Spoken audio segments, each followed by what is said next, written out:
Godfather 1, Godfather 2, Godfather 3. There's a lot of theology in The Godfather.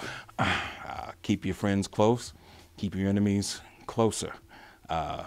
Never hate your enemy. It affects your judgment. Never tell other people outside the family what you're thinking. I have derived a lot of my theology, and of course I call it theology, but a lot of my philosophy on life comes from those movies.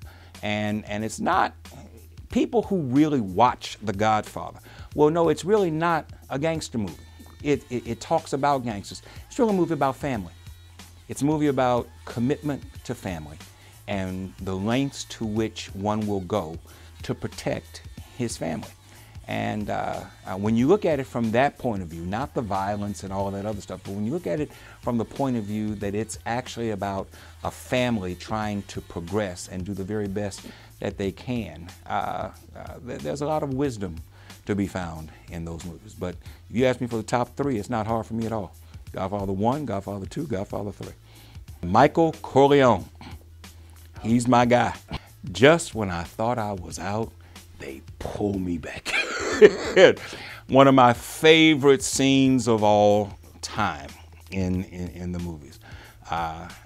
Michael was a guy who reluctantly fell into a position within the family that he never really anticipated would be his. He had an older brother, and he always felt like the position of patriarch of the family after his father would fall to his older brother, but his older brother is killed, and his other brother is actually older, but he didn't show any signs of ability to lead the family. And so leadership of the family fell upon him, and thrust with that responsibility, even though he didn't want it, he recognized that he had the tools and the courage to do what needed to be done.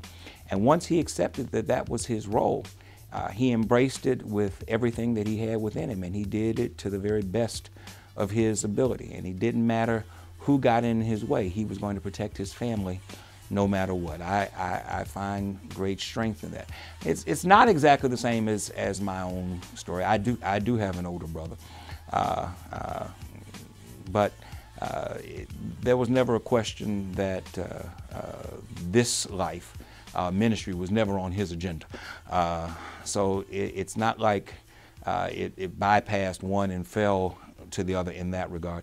But the similarities, the commonality that I feel with Michael Corleone has to do with the fact that something was thrust upon him and he felt like he had to embrace it, and he knew that he could do it even though it was not something that he necessarily wanted to do.